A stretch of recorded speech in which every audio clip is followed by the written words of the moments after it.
یہ ایک اندھیری رات تھی۔ گاؤں کی گلیوں میں سناٹا اس طرح چھایا ہوا تھا جیسے وقت تھم سا گیا ہو۔ صرف ایک ٹمٹماتی لالٹین کی دھندلی روشنی، اسی روشنی میں مٹی سے اٹے ہوئے چریوں والے ہاتھوں والی ایک ضعیف عورت اپنے جھونپڑی کے پرانے لکڑی کے دروازے پر بیٹھی تھی۔ خاموشی سے آسمان کی وسعتوں کو دیکھے جا رہی تھی۔ وہ نہ کوئی دعا مانگ رہی تھی، نہ کوئی شکایت کر رہی تھی، بس خاموشی سے وقت کی سوئیوں کو دیکھ رہی تھی۔ وہ عالیہ تھی، ایک ماں، ایک بیوہ اور ایک ایسے مسافر کی منتظر جس کا کوئی پتہ نہ تھا، مگر امید ابھی زندہ تھی۔ 12 برس گزر چکے تھے اس دن کو جب اس کا شوہر کریم اللہ ایک بہتر زندگی کی تلاش میں شہر روانہ ہوا تھا۔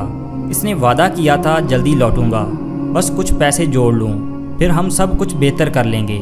مگر وہ وعدہ، وہ چہرہ، وہ یادوں میں رہ گیا۔ کچھ لوگوں نے خبر دی کہ وہ حادثے میں مارا گیا ہے، کچھ نے کہا کہ شہر میں نئی زندگی شروع کر لی ہے، مگر عالیہ کے دل نے ان میں سے کسی بات کو سچ تسلیم نہیں کیا۔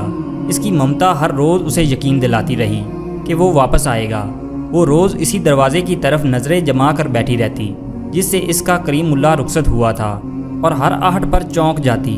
عالیہ کے ساتھ اس کی دنیا بس اس کا ایک ہی سہارا، اس کا اکلوتا بیٹا بلال تھا، معصوم، نرم دل اور اپنی ماں کی ایک جھلک سے مطمئن ہونے والا بچہ۔ غربت نے ان دونوں کو جھونپڑی کی چار دیواری میں قید کر رکھا تھا۔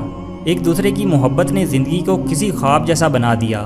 عالیہ دن بھر مٹی کے برتن بناتی، گاؤں کے بازار میں تھکے قدموں سے جا کر بیچتی، بلال کو اسکول بھیجتی، خود بھوکی سوتی، کپڑے پرانے پہنتی، مگر بلال کے لیے ہر ممکن سہولیات فراہم کرتی۔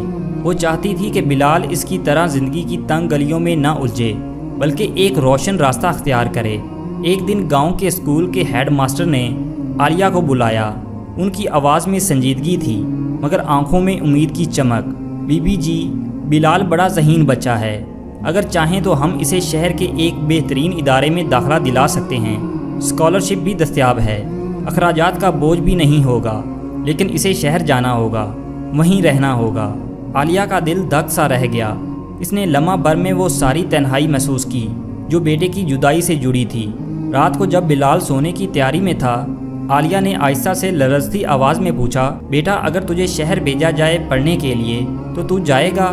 بلال نے ماں کی طرف دیکھا، اس کا چہرہ تھبک کر بولا، امی اگر آپ میرے ساتھ ہوں تو میں دنیا کے کسی کونے میں جا سکتا ہوں، لیکن اگر آپ نہیں ہوں گی تو میں کہیں بھی نہیں جا سکتا۔ عالیہ نے دل پر پتھر رکھتے ہوئے گہری سانس لی۔ اس کی آنکھیں چھلکنے کو تھیں مگر ضبط کی چادر میں چھپ گئیں۔ دل میں طوفان اٹھا تھا مگر زبان پر سکوت تھا۔ اس رات ایک ماں نے دل پر چھری چلا کر فیصلہ کر لیا، جو دنیا کی ہر ماں کے لیے سب سے مشکل ہوتا ہے۔ 2 ہفتے بعد بلال شہر کے ایک معزز مدرسے میں داخل ہو چکا تھا۔ عالیہ نے گاؤں کے معتبر مولوی صاحب سے گزارش کر کے اسے ایک عالم کے ساتھ روانہ کیا۔ رخصتی کا لمحہ آ پہنچا۔ بلال ماں سے لپٹ کر بلک بلک رونے لگا، امی میں ہر ہفتے خط لکھوں گا، ہر بات آپ سے شیئر کروں گا۔ عالیہ نے اس کے آنسو چادر سے پونچھتے ہوئے کہا، اللہ کی امان، میرا چاند علم حاصل کر اور جان لے تیری ماں ہر قدم تیرے ساتھ ہے، بس نظر نہیں آتی۔ بلال چلا گیا اور عالیہ کی دنیا سناٹے میں ڈوب گئی۔ ہر ہفتے عالیہ بے چینی سے خط کا انتظار کرتی۔ بلال کے خط آتے، چاہت بھری تحریریں، کامیابیوں کی خبریں، ماں کے لیے محبت بھرے جملے۔ عالیہ ان خطوں کو سینے سے لگا کر رکھتی، انہیں روزانہ شام کو لالٹین کی روشنی میں کئی بار پڑھتی۔ ان خطوں میں اسے بلال کی خوشبو آتی، اس کی آواز سنائی دیتی۔ کوئی خط اس کی زندگی کی روشنی بن گئے، مگر ایک دن وہ روشنی بھی بجھ گئی، خط آنا بند ہو گئے۔ پہلا ہفتہ گزرا، دوسرا بھی، پھر مہینہ ہو گیا۔ عالیہ کا دل روز ڈاکیے کی راہ کی طرف تکنے لگا۔ ہر آہٹ پر وہ دروازے کی طرف لپکتی، مگر ہر بار مایوسی کا مقدر بنتی۔ اس کے دل میں خوف سر اٹھانے لگا، مگر وہ اسے تسلی دیتی رہتی کہ شاید کوئی مسئلہ بن گیا ہوگا۔ 3 ماہ بعد ایک اجنبی شخص عالیہ کے دروازے پر نمودار ہوا۔ ہاتھ میں ایک پرانا سا تھیلا تھا جس میں بلال کے کپڑے تھے، کچھ کتابیں تھیں اور ایک ٹوٹا ہوا قلم تھا۔ ماں جی، بلال کا مدرسے میں جھگڑا ہو گیا تھا، وہ 2 مہینے پہلے مدرسہ چھوڑ کر جا چکا تھا۔ اس کے بعد وہ کہاں گیا ہمیں کچھ معلوم نہیں، ہمیں بہت افسوس ہے۔ عالیہ کے قدموں تلے زمین نکل گئی، اس کی دنیا جیسے اندھیرے میں غرق ہو گئی، نہ رونا آیا نہ چیخ نکلی۔ اس دن کے بعد عالیہ نے خود کو جھونپڑی میں قید کر لیا۔ نہ بازار گئی نہ کسی سے بات کی۔ وہ دن رات تسبیح کرتی، سجدے میں گر کر رو رو کر فریاد کرتی، یا اللہ میرے بلال کو محفوظ رکھ، اگر وہ زندہ ہے تو تم مجھے اس کی خبر دے دے، اگر میرا بچہ مر چکا ہے تو کم از کم مجھے بتا دے۔ 7 برس گزر گئے، امید کمزور ہو گئی مگر ختم نہ ہوئی۔ پھر ایک دن گاؤں میں چہچہٹ سی مچ گئی، خبر اڑی کہ شہر سے کچھ لوگ آئے ہیں جو یہاں ایک اسپتال بنانے والے ہیں۔ ان کے ساتھ ایک مشہور اور ایک نیک دل ڈاکٹر بھی آیا ہے جو یتیم بچوں کا مفت علاج کرتا ہے، اور وہ ہسپتال اپنی ماں کے نام پر وقف کرنا چاہتا ہے۔ عالیہ کو ان باتوں کی خبر نہ تھی، وہ اب بھی اپنی دنیا میں گم تھی، مگر اس کا پڑوسی رمضان دوڑتا ہوا آیا۔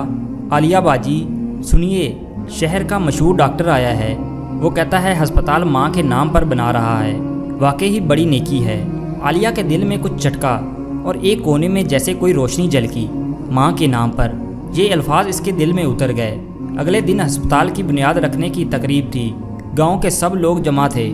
ایک بلند کرسی پر سفید لباس میں ایک جوان شخص بیٹھا ہوا تھا، آنکھوں پر چشمہ تھا، چہرے پر سنجیدگی مگر الفاظ میں محبت اور درد کی گہرائی۔ میری ماں نے مجھے بچپن میں کہا تھا، بیٹا علم حاصل کرو۔ آج میں جو کچھ بھی ہوں اس ماں کی دعا کا نتیجہ ہوں۔ میں وہ ماں کھو چکا ہوں، مگر آج میں ہر ماں کے لیے ہسپتال تعمیر کر رہا ہوں۔